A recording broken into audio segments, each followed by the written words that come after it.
네, 오늘 함께 보실 말씀은 고린도전서 7장입니다. 네, 고린도전서 7장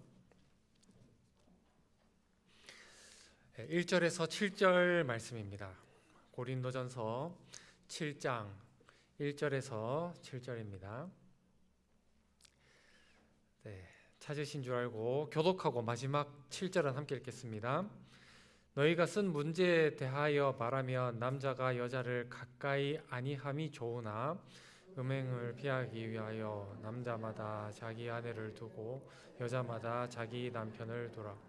남편은 그 아내에 대한 의무를 다하고 아내도 그 남편에게 그렇게 할지라.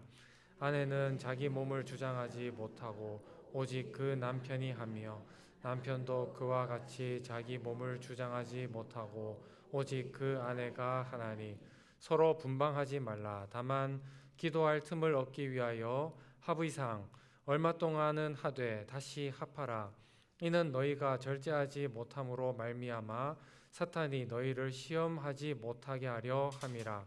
그러나 내가 이 말을 함은 허락이요 명령은 아니니라. 나는 모든 사람이 나와 같기를 원하노라. 그러나 각각 하나님께 받은 자기의 은사가 있으니 이 사람은 이러하고 저 사람은 저러하니라. 아멘. 먼저 2주 만에 다시 뵙는 우리 반가운 얼굴들, 우리 서로 이렇게 인사합시다. 많이 보고 싶었어요. 네, 많이 보고 싶었는데 표정은 그러하지 아니한 것 같은. 네, 온라인으로 참여하는 우리 기도 용사님들 위해서 다시 한 번 더 인사합시다. 사랑하고 축복합니다. 사랑하고 축복합니다. 네, 사랑하고 축복합니다. 이제 유튜브로도 이제 볼 수 있게 되어서 더 많은 분들이 또 편하게 온라인으로 중보기도에 참여하게 될 수 있는 것 같았습니다. 그래서 현장과 온라인으로 또 더 많은 분들이 함께 기도에 참여할 수 있기를 소망합니다. 자, 우리는 지난 시간에 그리스도와 또 교회의 정체성은 무엇인가에 대해서 말씀을 나눴습니다. 예수를 믿어 구원을 얻은 사람은 더 이상 율법에 얽매이지 않는 자유인이다. 그렇게 지난 시간에 말씀을 나누었죠. 그러나 그 자유를 방종과 방탕을 위해서, 자기 욕망을 해소하기 위해서 또는 이루기 위해서 사용하는 것이 아니라 율법을 제정하신 하나님의 마음을 깨달아서 그분의 마음에 합한 인생을 살아가기 위해서 율법을 초월하는 인생을 산다. 그렇게 말씀을 드렸습니다. 그래서 율법이 하라고 하니까 지키는 것이 아니라 우리에게 향하신 주님의 사랑이 참 너무 감격스러워서 정말 그 몸둘 바를 몰라서 담대하게 순종의 자리로 나아가는 것입니다. 그래서 율법이 정한 그 최저치를 다 지키면서 살아가는 것이 아니라 율법을 초월하여서 율법을 제정하신 하나님의 마음에 합하게 살기 위해서 선물로 주신 자유를 섬김과 헌신에 사용함으로써 거룩한 속박의 자리로 기쁨으로 나아가는 사람, 그게 누굽니까? 저와 우리 기도의 용사님들, 성도의 모습이라는 것입니다. 그러면서 드디어 오늘 이제 고린도전서 7장에 도달을 하게 됩니다. 우리가 이제 1장에서부터 6장까지의 말씀을 쭉 나누면서 우리의 기도의 제목을 찾았는데, 요 1장부터 6장까지는 고린도전서의 전반부로 그리스도인과 교회의 정체성, 어떻게 살아가야 될 것인가에 대한 어떤 총칙적인 부분들을 이렇게 다루었습니다. 그런데 오늘부터 시작되는 요 7장은 그리스도인이 가져야 할, 앞에 1장부터 6장이 총칙적인 부분이었다면, 그렇다면 이 정신과 철학을 가지고 구체적으로 그리스도인들은 어떤 삶을 살아가야 할 것인가에 대한 구체적인 생활과 또 그리스도인의 표징에 대해서 다루고 있다 할 수 있습니다. 뭐랄까요? 우리가 이제 학교 다녀보면은 어떻습니까? 교수님들이 이렇게 앞에 개론 강의를 쭉 다 끝나고 나면 그 다음에 학생들이 세부적인 적용 질문을 할 수가 있겠죠, 그죠? 적용 질문을 하면 교수님이 혹은 선생님이 답변을 해주게 되는데, 요 답변을 해주는 부분이 고린도전서 7장이라고 할 수가 있습니다. 사실 우리가 이제 사본으로 발견되어지지 않아서 알 수는 없지만 사실은 고린도전서가 쓰여지기 이전에 이미 고린도 교회 성도들과 사도 바울 사이에 주고받은 편지가 있었어요. 그 근거가 오늘 1절에 보니까 너희가 보낸 문제에 대해서 내가 뭐 답변을 한다 이런 내용 있잖아요. 여기 말고도 다른 곳에 좀 그런 흔적들이 있는데 그 과정 속에서 결혼과 가정에 대한 질문들을 사도가 받았던 것 같아요. 그래서 사도는 6장까지 이렇게 신앙생활에 대한 총론을 다룬 다음에 그 개별 사항에 대한 답변들을 7장에서부터 이야기를 하게 되는데 그 답변의 가장 첫 번째 답변이 뭐냐? 결혼과 가정이라는 것입니다. 그래서 7장에서 소개하는 건강한 결혼 그리고 건강한 가정은 어떤 외형을 가져야 되는가에 대해서 답변을 해주고 있는데 그냥 7장을 바로 읽게 되면 뭔가 좀 이해가 안 되는 부분들이 많이 있을 수가 있기 때문에 바로 들어가기 전에 오늘 요 고린도 교회가 처한 상황과 배경에 대해서 한 번 더 좀 구체적으로 다루고 오늘 7장 내용을 들어가려고 합니다. 첫 번째, 지난 시간에 다루었지만 고린도 도시에는 어떤 사상이 팽배했습니까? 영지주의, 그죠? 영은 더럽고 영은 순결하기 때문에 육신은 아무렇게나 살아도 상관이 없다라고 하는 육체적 방탕주의로 빠지게 만든 영지주의가 있다라고 지난 시간에 말씀을 나누었죠. 해 아래 지금 세 가르침 아니죠, 그죠? 그렇게 나누었습니다. 자, 그런데 이 영지주의, 육은 더럽고 영은 순결하다라고 하는 동일한 이 영지주의 사상을 근거로 두고 있는데 정반대로 나아간 사람들이 있습니다. 극단적 금욕주의. 이 사람들 어떻게 생각했냐면 육신은 더럽고 영은 순결하니까 영혼을 자유케 하기 위해서는 육신을 극단적으로 금욕을 시켜야 한다. 육식도 금하고 성적인 관계도 금하고 막 세상과 차단하면서 극단적으로 육신을 쫙 금욕시켜서 죽여서 영혼을 자유롭게 만들어야 한다고 생각했던 영지주의 중에서도 극단적 금욕주의자들이 있었다는 거예요. 양극단이 있는 거죠. 중간이 없는 거예요. 어떤 사람들은 육체적 방탕으로 빠지고 어떤 사람은 극단적 금욕주의로 빠져서 두 양극단으로 영지주의자들이 있었다는 것입니다. 그런가 하면 이제 교회사적으로 보면 또 어떤 일이 있었느냐? 교회들은 그 당시에 유대 사회가 되었던 로마 사회가 되었던 헬라 사회가 되었든지 간에 그 사회에서 교회는 환영받는 존재였을까요? 아니면은 거절받는 존재였을까요? 우리가 사도행전을 보면 알겠지만 사도 바울이 복음을 전하면서 뭐 환영을 받는 경우도 있었지만 대부분의 경우는 어땠습니까? 돌에 맞거나 매를 맞거나 핍박을 당하거나 거절을 당하거나, 그죠? 그런 일들, 굉장히 고되고 힘들었던 전도 여행에 대한 기록들이 있었습니다. 그랬던 사도 바울이 전하였던 믿음의 도, 그 믿음의 도를 수용하였던 공동체는 어땠을까요? 그 공동체도 동일하게 그 사회 속에서 꽤나 어려운 힘든 이 사회생활을 맞이했다는 것을 우리가 말씀으로도 보고 또 쉽게 추측을 할 수가 있겠죠. 그래서 바울이 전한 믿음의 도를 받아들였던 그 교회, 그 구원 공동체도 사회적 고립과 또 핍박에서 자유로울 수 없었다는 것입니다. 자, 그와 동시에 또 사도행전 보니까 어떤 내용이 있었어요? 우리 주님께서 승천하실 때 뭐라고 하셨어요? 내가 곧 돌아온다. 그죠? 그 말씀하면서 올라가셨단 말이에요.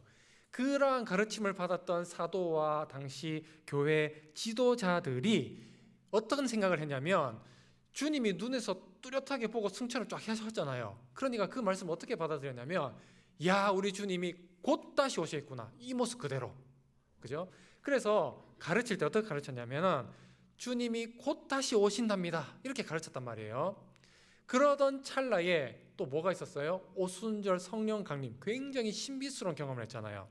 그러니까 이 경험 때문에 더욱더 많은 사람들이 어떻게 가르쳤습니까? 사도 바울과 또 초기 초대교회 지도자들이 때가 얼마 남지 않았다, 주님이 가까우시다, 이런 표현을 쓰면서 계속해서 성도들에게 가르침과 또 인도를 했었다는 것입니다.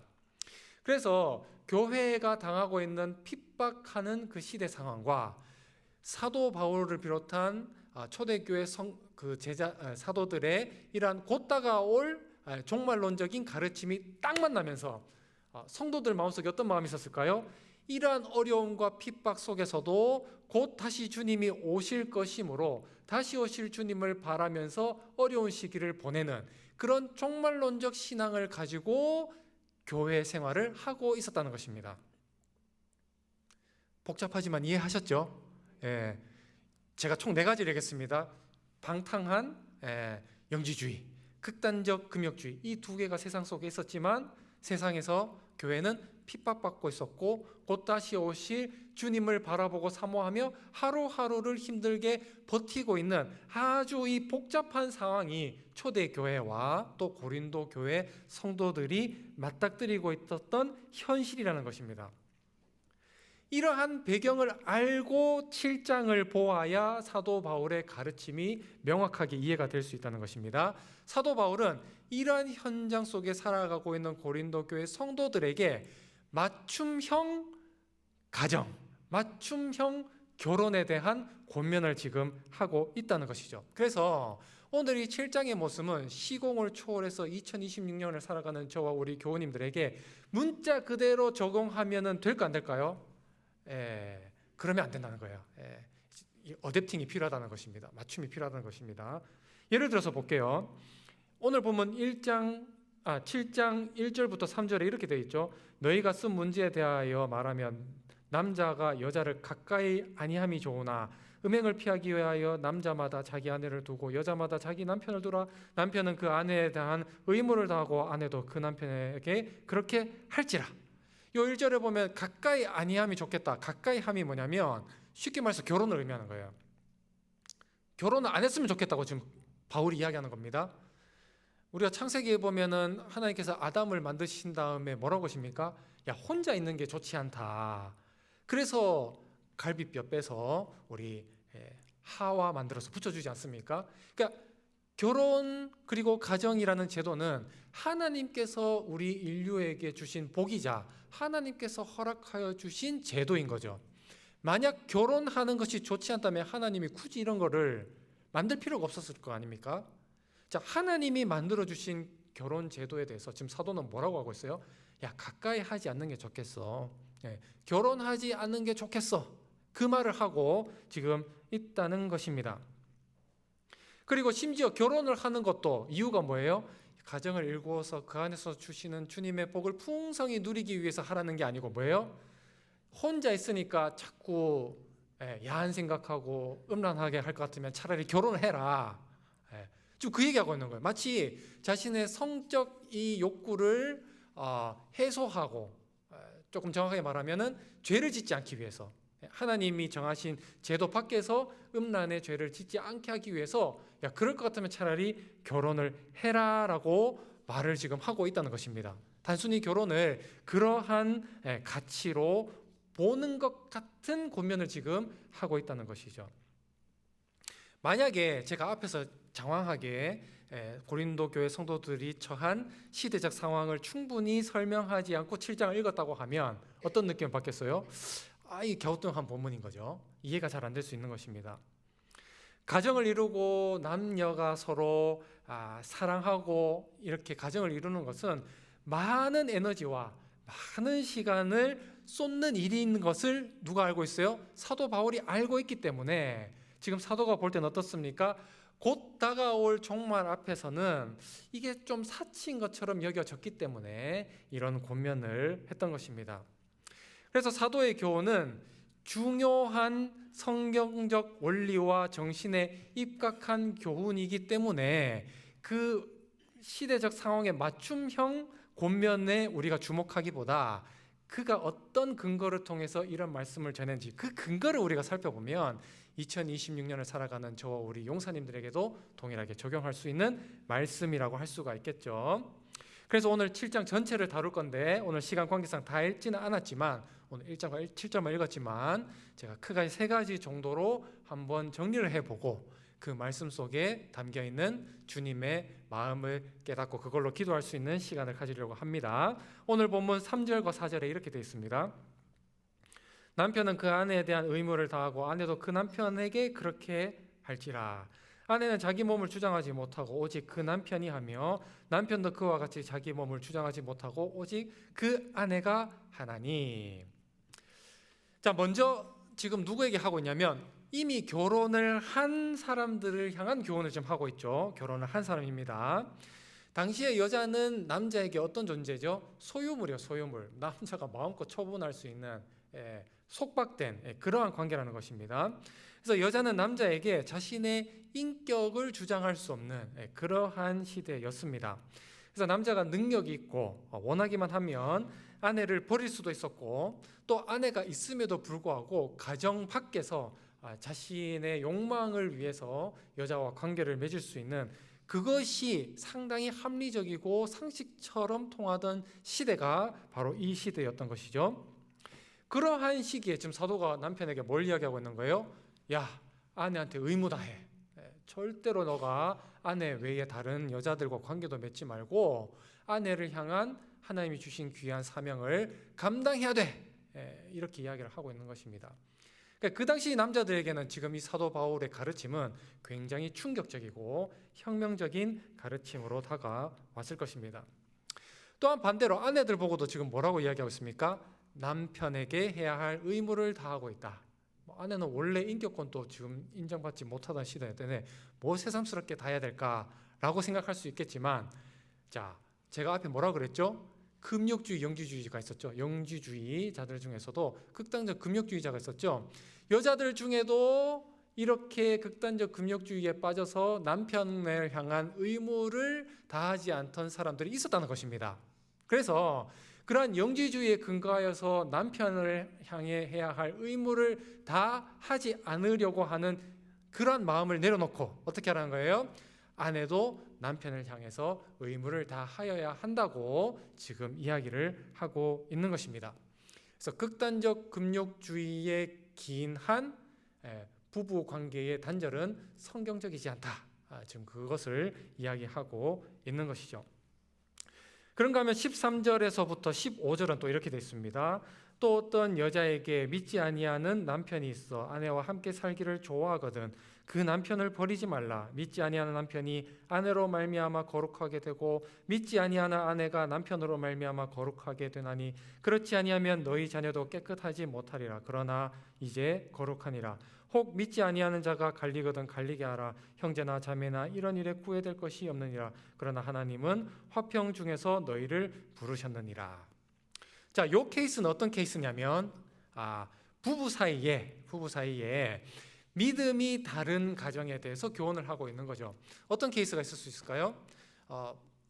총각과 처녀가 있었는데 둘 중에 하나가 믿음이 생겼고, 그리고 결혼을 해서 남편 혹은 아내가 믿음이 없는 그런 가정을 말할 수 있겠죠. 또 한 가지는 이미 부부가 되어 있는데 복음으로 말미암아 남편이 되었던 아내든 둘 중 한 사람이 믿음이 생겨서 한 사람만 믿음이 있는 그 상태가 되었다는 것입니다.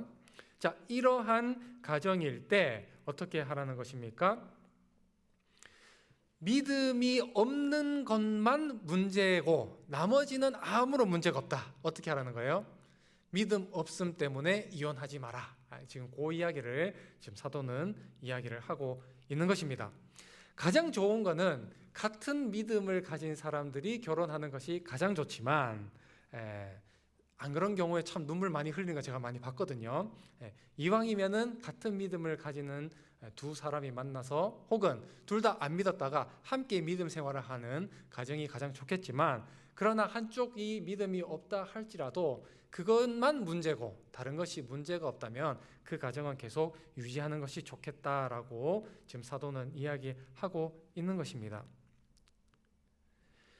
그래서 16절에 보면 이렇게 되어 있죠. 아내 된 자여 내가 남편을 구원할는지 어찌 알 수 있으며 남편 된 자여 내가 내 아내를 구원할는지 어찌 알 수 있으리요. 그죠? 믿음이 한쪽이 없지만, 그러나 믿음 있는 사람 때문에 그 믿음 없는 사람이 구원받을 수도 있으니까 잘 사랑만 한다면 잘 가정을 이루어 가라라고 사도는 이야기를 하고 있는 것입니다. 간혹 이런 분이 있어요. 실제로 뭐 그런 케이스도 있었던 것 같은데, 아내입니다.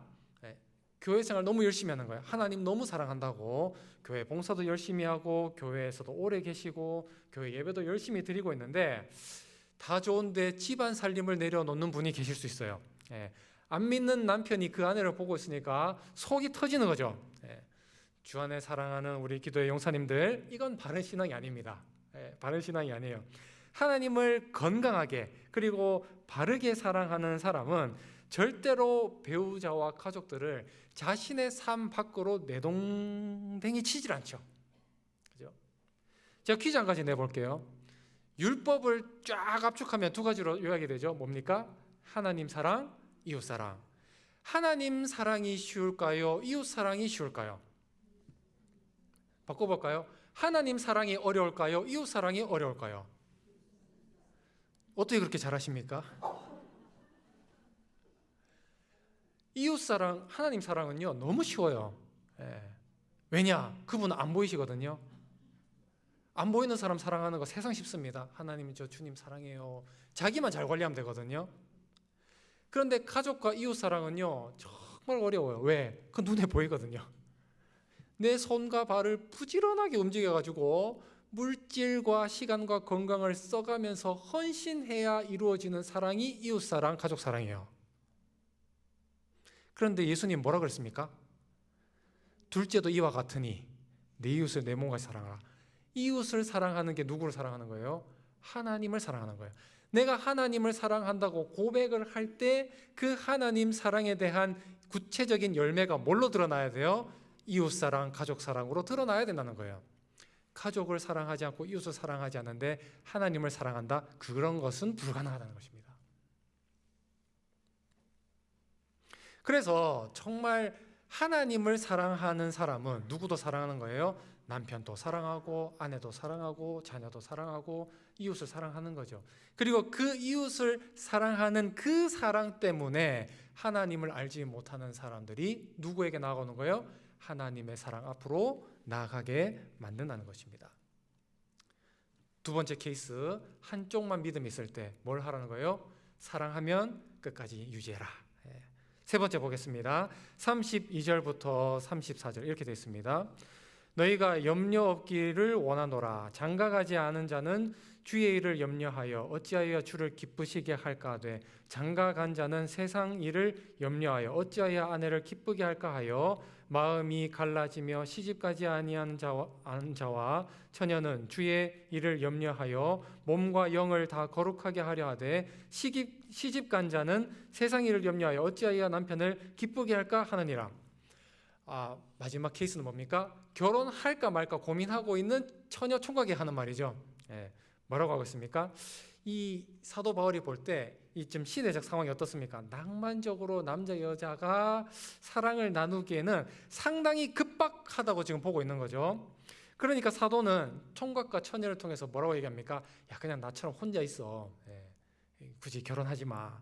결혼하면 너무 에너지도 많이 써야 되고 고민도 해야 되고, 지금 그렇게 결혼했다가 너희들끼리 찌지고 뽑고 싸우고 하다가 마지막 심판의 날에 하나님을 더 사랑하지 못한 것 때문에 너희들이 질책받을까 봐 내가 염려가 돼서 그러는데 그냥 혼자 있는 게 좋겠어. 지금 그 이야기를 하고 있는 것입니다. 자, 그래서 여기까지 이제 종합해보면 어떻습니까? 지금 사도는 결혼, 가정, 이 모든 것도 전부 다 무엇의 수단으로 보고 있는 거예요? 하나님께 영광을 올릴 수 있는 방향으로 너희가 고민하고 실행하고 만나라. 지금 그 이야기를 하고 있는 것이죠. 그래서 우리가 지난주에 함께 다루었던 고린도서 6장 20절에서는 뭐라고 되어 있습니까? 값으로 산 것이 되었으니 그런즉 너희 몸으로 하나님께 영광을 돌리라. 이 말을 하고 7장에서 결혼과 가정을 딱 이야기하고 있는 거예요. 그러니까 결혼과 가정 또 무엇에 근거해서 하라는 것입니까? 결혼이 되었던 이혼이 되었던 미혼이 되었던 모든 것이 뭐다?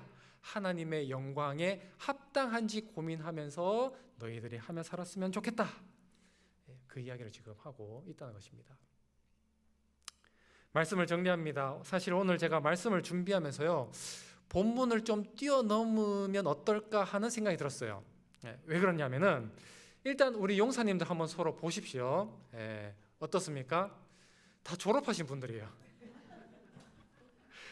뭐 결혼하면서 그 안에 눈물과 애환과 찢고 뽑고 이제 서로 막 결혼하기 전까지는 자기가 자기 인생의 왕으로 살다가 왕들끼리 결혼했으니까 얼마나 그 안에서 왕들의 전쟁을 하면서 또 주님이 이제 한 몸 되라고 딱 묶어 놓으니까 이 링 안에서 서로 막 이렇게 눈치 싸움 하면서 잽을 날릴지 엎어컷 날릴 건지 그러면서 다 이 모난 부분이 다 다듬어져 가지고 여기까지 오신 거잖아요. 저는 그러고 지금 있는데 그래서 이 말씀을 전하는 게 뭔 의미가 있을까 생각을 하면서 뛰어넘을까? 그러나 또 한편으로는 이 사도 바울이 살던 교회 시기에 이 여러 가지 복합적인 상황 속에서 지금 권면을 준 거잖아요. 그러니까 이 사도 바울의 오늘 7장의 권면을 그대로 2026년으로 끌어오기가, 그래서 사도 바울 또 오죽했으면은 야 이거는 명령이 아니라 내가 이제 권면하는 거야.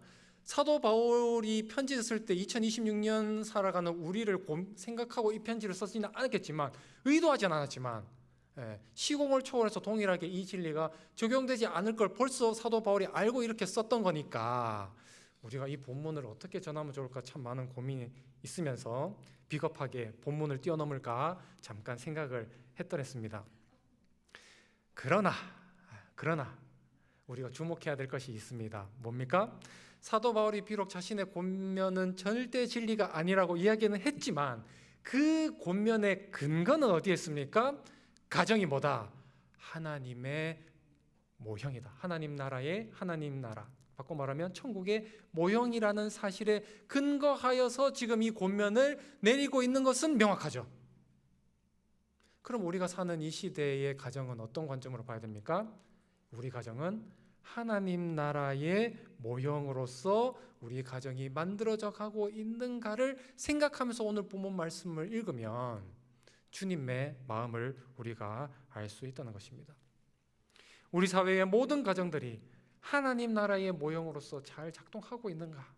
우리 가정 안에서 정말 우리는 그 속에서 하나님을 발견하고 하나님의 사랑을 느끼고 주님처럼 살아야겠다고 우리 어른들의 모습을 통해서 자녀들이 그러한 결단을 할 수 있는 이 신앙의 그러한 보금자리로서 역할을 하고 있는가? 종말이 곧 다가오고 있는데 우리 가정은 서로 사랑하기도 바쁜 그 와중에 미워하고 있고 싸우고 있고 거절하고 있는 그러한 일을 하고 있지는 않은가? 우리가 살아가고 있는 이 시대 속에서 수많은 가정들이 하나님 나라의 정신을 잃어버리고 자신의 욕망을 이루는 수단으로 가정을 사용하거나 외면하거나 버림받고 있지는 않은가?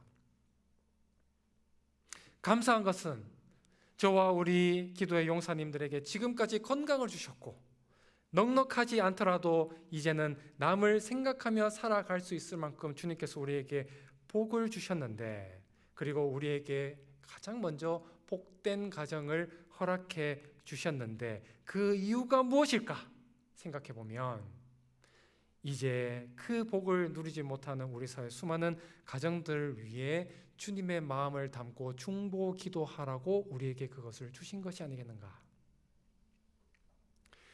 5월 가정의 달입니다. 기가 막히게 오늘 고린도전서의 본문이 딱 여기에서 이루어졌습니다. 제가 작년에 고린도전서 본문을 묵상할 때 5월에 이 7장을 다루어야지라고 한 번도 생각해 보지 않았는데 주님께서 신묘막측하게 이 본문을 다 우리에게 허락해 주셨습니다. 예수만 섬기고 예수의 사랑으로 복을 누리는 우리 가정이 우리 가정만 되지 않도록 함께 기도하십시다. 우리 사회에 하나님 나라를 알지 못해서 자신의 욕망과 또 자신의 욕심을 쫓아 가정을 이루었지만 그 속에서 참된 주님의 사랑을 깨닫지 못하여서 깨어지는 수많은 가정이 있다는 것을 우리가 기억하며 주님의 사랑으로 세워질 수 있는 수많은 가정들이 우리 가운데 일어날 수 있도록 함께 마음을 담아 기도할 수 있는 우리 모든 중보기도의 용사가 될 수 있기를 주님의 이름으로 축원합니다. 함께 우리 찬송가 559장 우리 찬양하시면서 가정의 달을 맞아 가정을 위해 우리 함께 기도하겠습니다.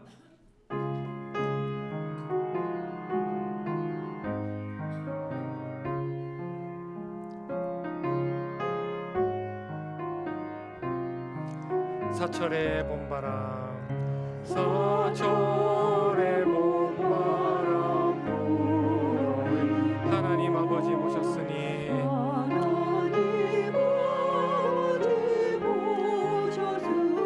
믿음의 반석도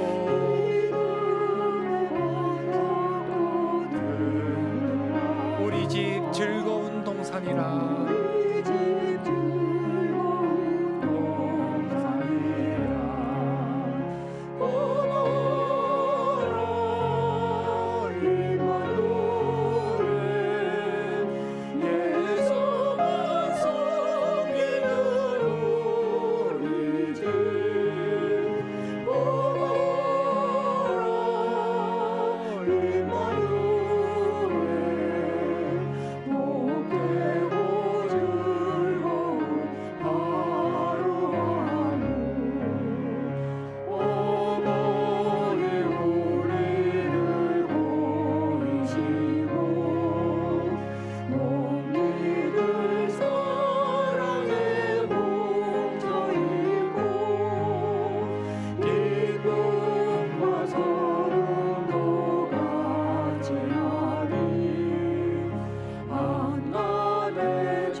말씀을 생각하면서 이 시간 기도합시다.